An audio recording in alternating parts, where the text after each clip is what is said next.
Can you imagine being married for 59 years, right? At one point, I guess you get bored and you want to make some changes.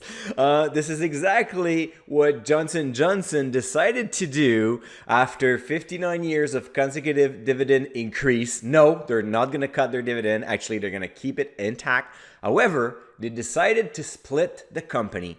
I'm pretty sure you know about the news, but today we're going to look at what does it really mean for you as an investor? Should you go with the pharma? Should you go with a consumer? Should you keep them all? Let's look at that today. Dividend investors, bonjour. My name is Mike Yerhou, and I'm the founder of Dividend Stocks Rock. Every month, I do a private webinar with my members only, all experienced, seasoned investors. They ask me a bunch of questions, and one of them was about the Johnson&Johnson split. So we had that discussion in the forum, and then it went on to the webinar last week, and I decided, you know what? The webinar was like 2 hours long. I answered like 80 questions over there. Let's take one and share it with you guys. I know it's not gonna be a replay of the webinar. I'm going to do a whole new recording for Johnson&Johnson splits because I think it deserves some attention. So about 2 weeks ago, Johnson&Johnson came out and said, we are going to split the business in two. If you go back in time, it's not the first time a big company does that. Recently, GE decided to do this. It's about time because they got confused along the way. They had too many different segments and they just couldn't put that together and make something out of it. One very interesting case that happened was actually Abbott Laboratories that spun off their pharmaceutical plants into AbbVie. So the link between Johnson&Johnson and Abbott Laboratories, well, they're both in the healthcare segment and they're both dividend growers. And kind of funny, but if you look at what happened after Abbott Laboratories decided to just stick with medical devices and then spun off their pharmaceutical, you get almost the same returns over time. Kind of interesting. However, AbbVie is a lot more volatile, obviously, because there's a lot of R&Ds involved. They made big acquisition. They have patent expiring with Humira. So a lot of drama, a lot of uncertainties, and the market doesn't like uncertainties. So what's going to happen next when the next patent expires and what your drug pipeline looks like? Those are the big questions around all pharmaceuticals. And this is what's going to come up with Johnson&Johnson at the same time. On the other side, if you look at Abbott Laboratories and AbbVie, they both continue to increase their dividend after that. They're well on their way to become dividend king, which Johnson&Johnson is already. It's like the mother of dividend growth. One of the reasons why I have it in my RRSP actually. But now let's take a look at the business model and what will happen next. So a lot of investors are sometimes confused about the fact that Johnson&Johnson is almost a consumer product company, right? They're thinking about Listerine, about Tylenols and Neutrogena and other brands like this. And they're just like, they see that at the drugstore and they see that pretty much everywhere. And they're just thinking, oh, Johnson&Johnson is a consumer product company. Well, it's actually quite the opposite. We're talking only about 17% of the revenue in 2020. So $14 billion, it's still enough to make a very big company, very interesting company that will distribute their product across the world. But the bulk of the market for Johnson&Johnson is obviously pharmaceutical, with 55% of the revenue coming from that segment and medical devices at 28%. So really, they're just spinning off a small portion of their business. So what it means when you look at revenue from 2013 to 2020, you can see that as a whole, the company is growing their revenue. Not always, but that's all right. But we see that there's a small uptrend all the time. The bulk of it is coming from pharmaceutical, and then you have like medical devices and consumer that seems to be pretty much stable. When you spread that out and you look at each of them separately, what you're going to see here is something that you may want to consider once the spinoff is completed.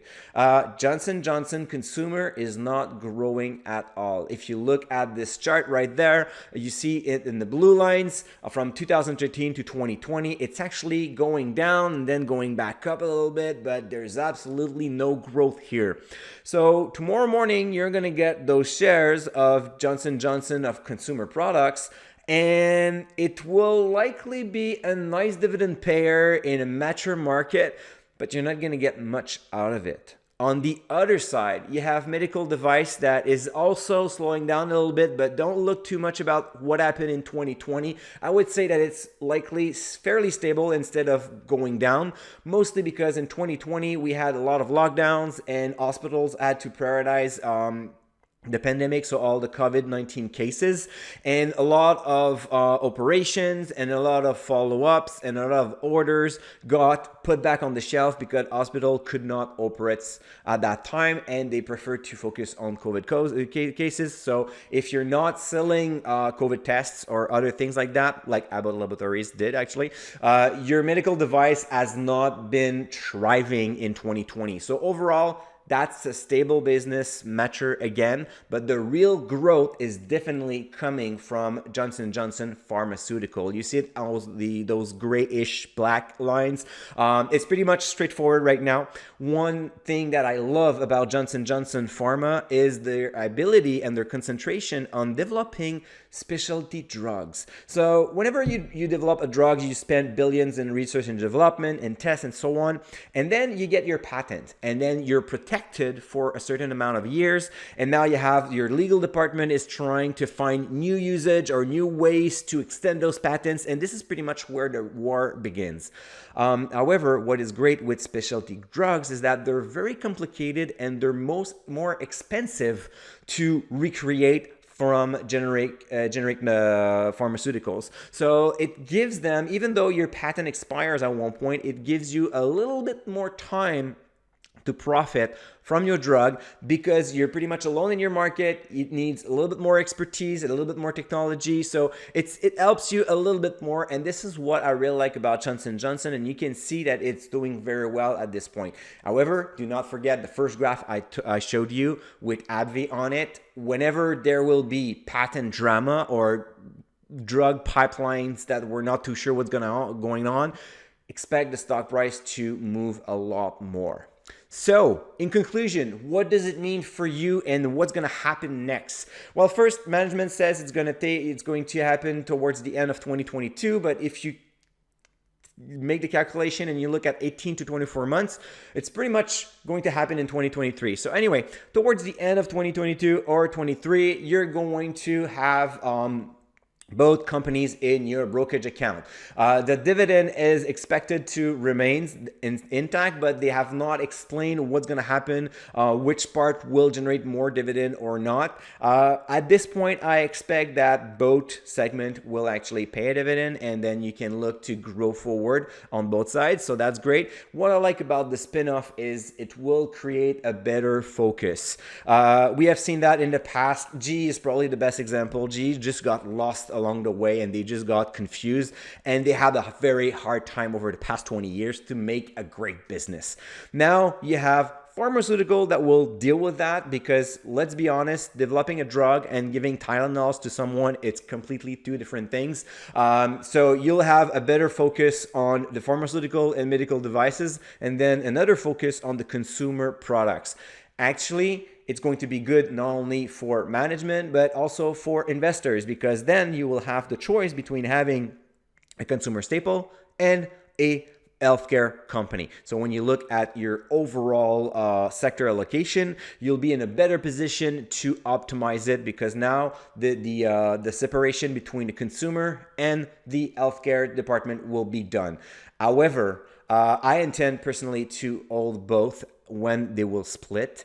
But then I'm going to check what's going to happen with consumer products, because as I told you, There's no growth right now. So I don't really see how they will be able to increase their revenue, increase their earnings, and eventually increase their dividend, because this is what we're looking for here. I want a company that is thriving. I want a company that is making more money every single year and that is able to share the wealth. So if Johnson & Johnson is not able to do that, I'm going to likely keep the pharmaceutical and then get rid of the consumer stocks.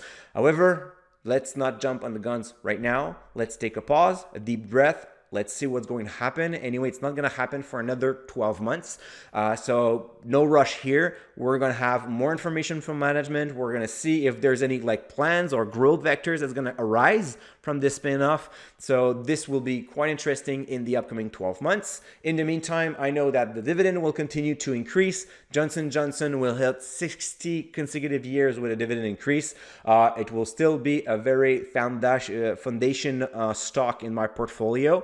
And at this point, I'm not too worried about what's going to happen next. I would like to have your comment though. Do you own Johnson & Johnson? Are you excited to get both companies? Will you keep both companies, or are you going to make a trade at this point?